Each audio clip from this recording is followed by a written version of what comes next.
Salam setiap teman-teman yang ada di seluruh Nusa Tenggara Timur, terkhususnya Alor, di Kalabahi, di Melang.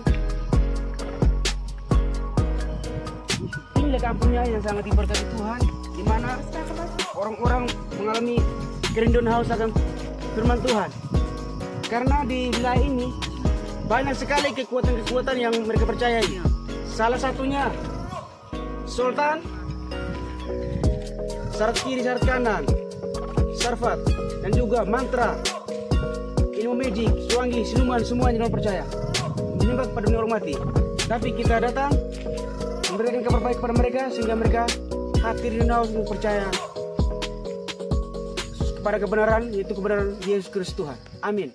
Teman-teman yang ada di seluruh tanah air Indonesia, terkhususnya di Alor, Kalabahi, di Melang, di mana tempat ini menjadi tempat foto-foto dan orang-orang bekerja di tempat ini. Kalau lihat memandang kayak alam perkampungan, wow, luar biasa.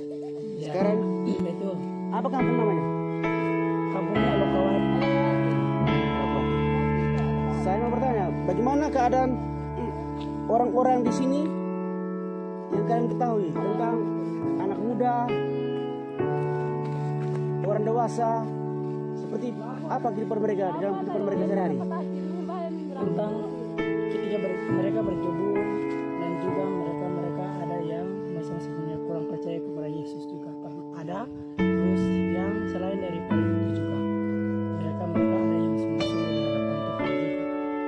Terus apa menjadi kerinduan saudara melihat pemuda-pemuda yang seumur dengan saudara, atau mungkin adik-adik di bawah umur, masih kecil, kehidupan mereka baik yang bermasyarakat di orang tua atau di gereja, itu gimana? Tentang amal itu membuat kita macam bahagia juga, dan membuat kita ada yang macam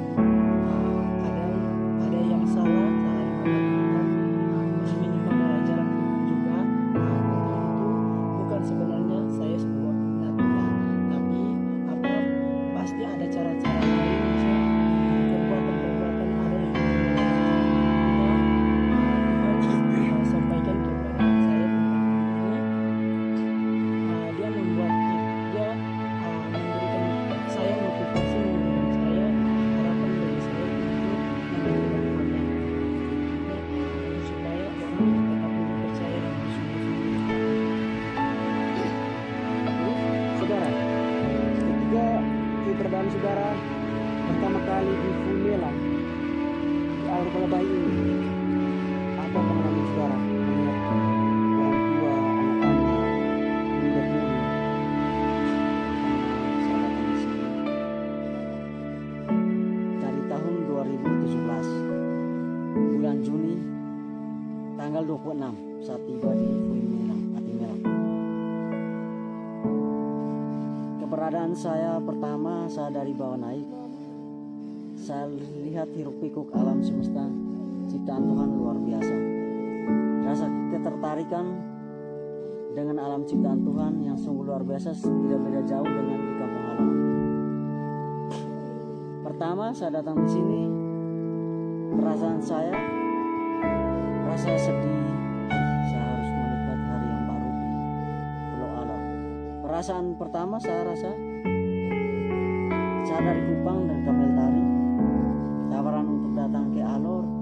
Pertama perasaan saya, dia tanya, kakak liburan besar saya akan bawa ke Alor, mau ke tidak? Saya bilang saya mau. Terus kakak bisa tahan dingin? Saya bisa, karena saya orang desa juga, karena tinggal di kota saya bisa beradaptasi. Terus dia datang, kami dua tiba di Kalabahi, tujuannya ke Bolatang. Terus itu saat tiba tanggal 26 hari Senin pagi jam 10, ketemu dengan namanya adik Darius. Terus dia tunjukkan di rumah nenek bidan. Terus saya pertama jumpa dengan nenek bidan yang menemani saya sampai sore itu adik Mau. Ya, Marcel. Terus itu ketemu dengan adik Apeles pada waktu itu juga. Terus keberadaan pertama sebagai manusia baru di kampung halaman Fuimelang, saya rasa macam hal yang baru, jadi saya rasa macam kesepian hari-hari pertama. Setelah saat ketemu dengan beberapa teman, mama tua, Akhirnya tidak sepi lagi. tidak sepi lagi rasa kebahagiaan sehari-hari. Wow. Dan saya ikuti pernah kebaktian persekutuan doa. Saya diubahkan oleh Tuhan mengenal kebenaran yang sesungguhnya. Terus itu ikut kebaktian pemuda-pemudi, ikut kerja keras pemuda-pemudi, saya ikut sertakan, memang luar biasa.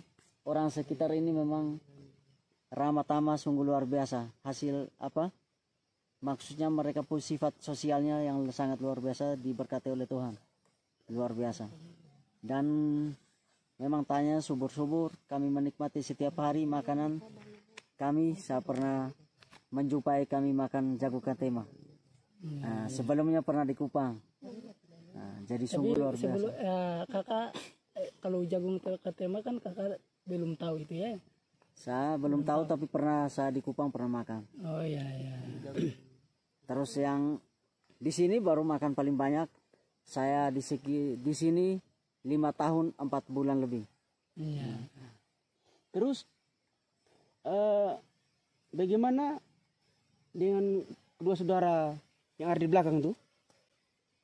Coba bisa tengok mereka. Bisa. Bisa. Nah, itu. Bagaimana pendapat kalian setelah melihat orang Flores yang bersama-sama dengan kalian? Senang. Tapi setelah orang Flores akan kembali, bagaimana kalian punya perasaan?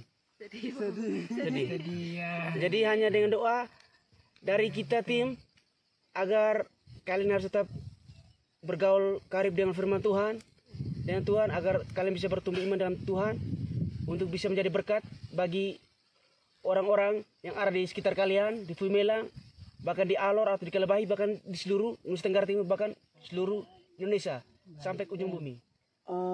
Oke. Sekarang saya mau bertanya kepada kalian satu hal. Bagaimana kalian punya pengalaman bersama dengan orang-orang yang kalian kasih di Fuimelang, sama-sama dalam gereja, dalam persekutuan. Setelah kalian melihat proses Tuhan, apa yang kalian lihat dari sisi positif dan hal-hal negatif? Kalau hal-hal yang positif sih banyak juga. Terus hal yang negatif itu juga banyak. Nah, karena kalau yang saya penasaran, kalau yang positif itu seperti apa sih? kalau positif itu tentang kebaikan begitu, kebaikan orang tersebut. Begitu, saling menolong gitu. Ya, saling menolong, saling peduli, saling perhatikan. Ya, begitu.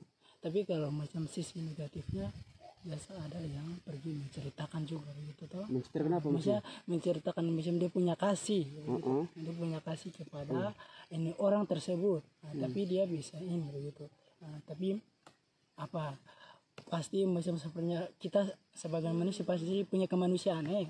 Nah, pasti punya kemanusiaan, jadi memang ini apa diharuskan untuk lakukan itu. Nah, tapi kalau macam Tuhan sih tidak pandang orang nah, Tuhan sih tidak pandang orang, Tuhan sih tidak membuat orang kecewa begitu, tapi membuat kita menjadi yang lebih baik begitu. Terus yang apa, yang pertama yang pernah saya ini itu di persekutuan tersebut itu yang macam contohnya di Bapak Roni, ada Bapak Roni Puruma itu karena berhubungan ada masalah yang sedang bercekcokan juga begitu. Kenapa baru saya keluar dari situ, karena dasarnya tidak macam sebenarnya tidak mempercayai apa yang Tuhan mau begitu. Terus yang berikutnya itu yang macam kadang berhubungan dengan yang bisa memotong binatang segala macam itu. Itu tuh yang menjadi hal sisi negatif begitu. Potong binatang maksudnya dikorban untuk persembahkan kepada. Iya, maksudnya untuk minta ampun juga di situ dasarnya itu. Karena itu memang kalau menurut ajaran kalau di firman Tuhan dari Perjanjian Baru, memang sebenarnya kita tidak butuh itu.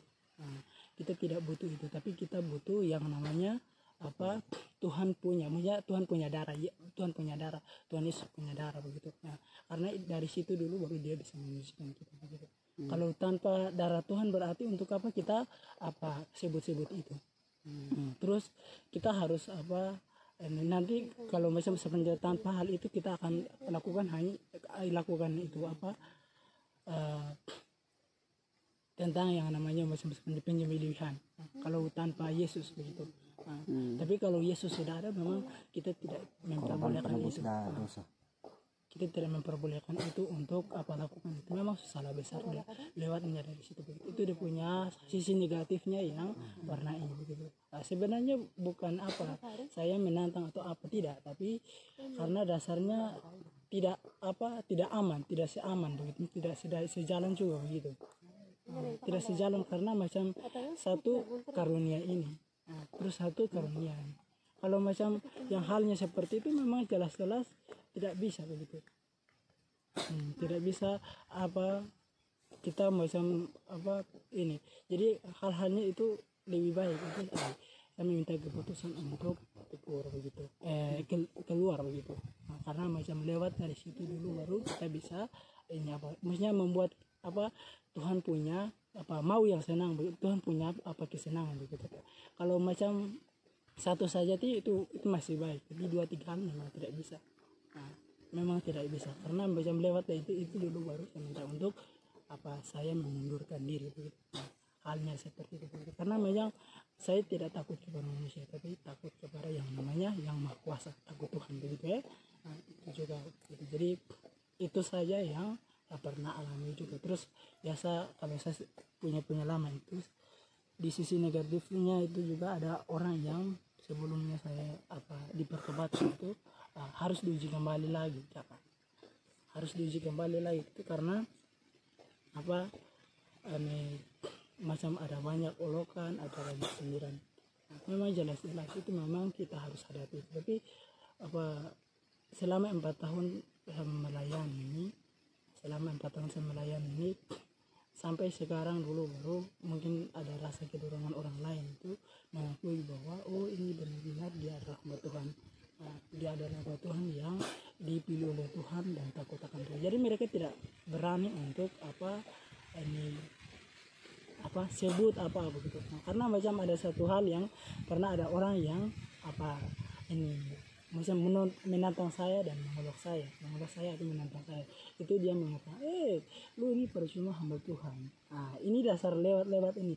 Tapi saya memang biasa saja di situ. Terus saya menegur dan menasihati. Saya menegur dan menasihati hati bilang begini. Kamu nanti akan di hari-hari ke depan itu nanti kamu mendapat hal yang sesuai ini.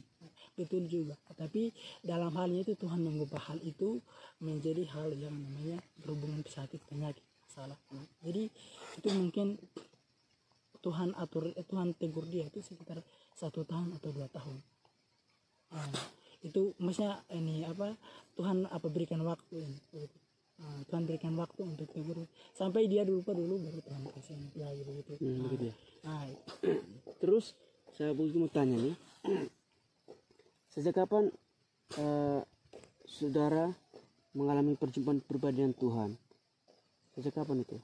Sejak 2017 atau 2000 di 2017. 2017 ya kakak. Tapi kakak masih saya sudah tangkap dulu baru kakak datang ya. Saya saat persekutuan saat tahun 2017 di atau kakak sudah rumahnya Bapak Roni almarhum. Tidak maksudnya kita bersekutu. Persekutuan itu di rumah Bapak Roni atau Bapak Daniel Manilani begitu. Terus pertama di gereja dan itu tanggal 2 bulan Januari 2017 yang Tuhan berikan. Terus Terus bagaimana pengalaman saudara waktu setelah mengalami perjumpaan dengan Tuhan gitu, pertobatan saudara, bagaimana saudara alami? Ya itu pertama-tama itu firman Tuhan yang turun. Nah, dan saya menegur dengan firman Tuhan, maksudnya menegur orang dengan firman Tuhan. Nah, menegur orang dengan firman Tuhan itu di kitab Wahyu pasal 20 tentang akhir zaman tuh. Macam jangan pergi, maksudnya jangan menyembah berhala segala macam itu. Orang yang kalau macam sudah hidup bangun dengan hal-hal yang tidak, itu memang dicampakkan ke dalam api neraka begitu. Itu ada satu kata yang Tuhan tegur itu di situ begitu. Terus setelah sekarang orang-orang yang saudara pernah layani, doakan yang setelah di dalam Tuhan, apa yang saudara punya kerinduan atau pergumulan buat mereka gitu, pada orang saudara lain doakan? Kalau halnya seperti itu sih rasa sukacita juga, karena macam walaupun kita kasih maksudnya orang macam Allah kita, tetapi kita harus mengasihi orang tersebut juga begitu. Karena dari dasar lewat dari situ juga. Terus saya sukacita sekali karena Tuhan saya melayani Tuhan gitu. Itu juga. Terus yang berikut lagi itu yang dia kasih kata-kata yang membuat saya takut juga, kakak. Membuat saya takut tuh karena yang macam berhubungan dengan yang namanya keputusan begitu. Contohnya orang bilang minta keputusan begitu. Tuhan kasih keputusan di sana. Dia mengatakan bilang begini, kalau kamu tidak melayani saya atau memimpin domba-domba ini, kamu akan mati. Tapi kalau kamu takut kepada Tuhan, kalau kamu melayani orang tersebut atau melayani domba-dombaku, maksudnya menuntun domba-dombaku, berarti kamu akan diselamatkan begitu dari cengkraman maut seperti ini. Gitu. Terus kerinduan saudara untuk orang-orang yang saudara doakan layani seperti apa? Untuk mereka, kerinduan saudara untuk orang-orang yang saudara dipercayakan untuk layani, doakan kerinduan saudara untuk mereka. Kalau kerinduan sih bagus juga, kakak, karena macam kita yang seperti tadi saya ada omong itu, kalau kita macam saya rasa senang juga. Bukan, maksudnya saudara punya kerinduan tuh untuk orang-orang yang saudara sudah layani dan doakan untuk mereka itu seperti apa? Kerinduan saudara untuk mereka gitu, setelah didoakan, setelah memberitakan Injil kepada mereka, nah terus mereka tiba-tiba hilang gitu. Jadi saudara punya kerinduan itu seperti apa untuk mereka? Apakah mereka hanya begitu saja atau bagaimana? Tidak, itu kalau hal yang seperti itu memang minta Tuhan untuk ampuni dia saja, kakak. Itu saya punya maksud seperti tadi, kakak, minta Tuhan ampuni dia supaya nanti lain kali dia punya dia datang dan tak benar-benar takut akan Tuhan Yesus begitu. Itu yang pada pengalaman saya yang begitu. Mantap. Kalau saudara Ben, yang tanya, sejak kapan saudara mengalami perjumpaan kepribadian Tuhan? Saya pertama saya tiba tahun 2017. Tetapi saya perjumpaan dengan Tuhan dalam roh hati saya untuk menggerakkan saya untuk bergabung dengan persekutuan doa. Namanya Ekumene ya. Iya. Nama persekutuan Ekumene. Jadi saya pada hari Minggu pada waktu itu saya ikut persekutuan doa. Saya belum mengenal yang sesungguhnya. Saya baca firman Tuhan, tidak tahu pasal ayatnya. Bahkan saya dibantu oleh beberapa teman, termasuk Bapak Daniel Manilani, memberikan saya Alkitab waktu itu, bantu untuk membukakan saya, tunjukkan saya pasal ayat. Terus itu saya datang, saya dari Atimelang, saya rasa gerakan roh hati saya tidak tenang, tidak nyaman untuk mau ke gereja. Saya tanya mama bilang, anak mau pergi ke gereja bisa. Terus di gereja itu hanya untuk khusus para majelis, penatua, jemaat bisa atau tidak? Mereka bilang bisa. Justru dengan jemaat itu. Saat malam hari pertama, hari Minggu itu saya ajak, mama bilang sabar dulu. Hari berikut roh saya tidak tenang, hati pikiran saya untuk mau ke gereja. Karena saat datang tujuan di sini pernah ditegur di Kupang, kamu harus bertobat begini begitu. Karena masa lampau sebelum mengenal kebenaran, saya melakukan banyak dosa, persinahan, pertengkaran, permusuhan, perselisihan. Saya menjumpai, mulai saya belum tahu sampai saat itu di pergumulan jalan terus bukan ditawarkan, tetapi Bapak Daniel Manilani bilang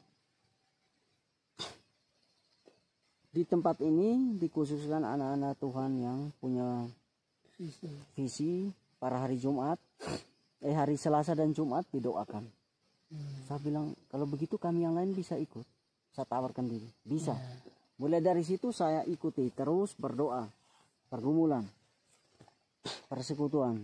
Pada tanggal sekitar waktu itu bulan Maret, sekitar tanggal berapa, terus itu mereka 2 malam di sini, kami acara pastoral. Acara pastoral. Jadi sehingga hari Minggu itu dipanggil setiap anak-anak Tuhan yang mau untuk rindu di pelayanan khusus datang ke rumah jabatan di Konstori. Jadi saya datang. Saya datang, termasuk salah satu saya ini datang. Ditanya, waktu itu semua anggota diminta dan dituliskan di dalam kertas saja. Tapi hamba Tuhan itu dia minta saya pakai nomor saya mengucap syukur semuanya. Karena itulah mengikut jalan Tuhan, memikul dalil salib. Setiap tantangan, ujian, cobaan adalah berkat Tuhan. Terus berikut, apa yang saudara rindukan untuk jiwa-jiwa yang mungkin kita anggap mereka itu masih jauh dari Tuhan? Apa yang menjadi kerinduan saudara? Saya rindu untuk melayani mereka, bujuk mereka untuk mengenal kebenaran yang sesungguhnya. Terus, kalau bagaimana kulit? Apakah hanya orang dewasa? Anak-anak, pemuda remaja bagaimana? Semua umat manusia ciptaan Tuhan, kita harus selamat. Begitu. Sekarang saya mau bertanya kepada saudara berdua, bagaimana setelah saudara berdua tuh saling mengenal satu sama lain, hidup jalan bersama Tuhan dalam pelayanan? Apa yang saudara rindukan untuk kehidupan saudara ke depan? Punya cita-cita kah? Apakah untuk pelayanan seperti apa? Untuk menjadi hamba Tuhan, melayani Tuhan dan umat manusia. Kalau saudara? Ya itu juga sama, untuk menjadi hamba Tuhan atau melayani Tuhan, atau sebagai seorang pendeta atau penginjil. Sekarang ada pertanyaan, kalau kalian dipanggil Tuhan, apa yang saudara bisa bagikan ke saudara kita yang ada di seluruh tanah air yang mendengarkan perkataan kita hari ini, sharing kita hari ini? Kalau untuk itu kerinduan khususnya mau berdoakah atau persekutuan kah atau lihat nyanyian kah, gimana?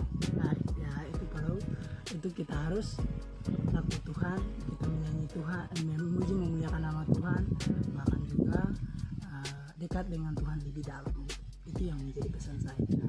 Terus bagaimana cara kita untuk bisa memuliakan Tuhan atau dekat kepada Tuhan? Cara apa yang harus kita lakukan? Kita harus melalui dengan doa. Selain doa apa lagi? Memuji Tuhan. Apa lagi? Terus mendengarkan firman Tuhan. Terus apa lagi? Motivasi. Maksudnya apa, kita mencari dukungan dari orang lain. Dan juga saling mendoakan ya? Ya, saling mendoakan. Saling mendoakan. Oke. Mungkin sampai sini dulu perjumpaan kita saudara. Terima kasih sudah menjadi saudara berkat. Kiranya kesaksian saudara berdua menjadi berkat buat kami dan juga saudara ini yang biasa melayani dan juga sebagai seorang semua orang-orang yang ada di Kalabahi Alor, untuk seluruh NTT Nusa Tenggara Timur, bahkan Flores, bahkan seluruh Indonesia dari Sabang sampai Merauke, bahkan sampai ke ujung bumi, seluruh pelosok dunia. Haleluya. Tuhan Yesus berkati. Amin. Dahsyat. Tuhan. Haleluya.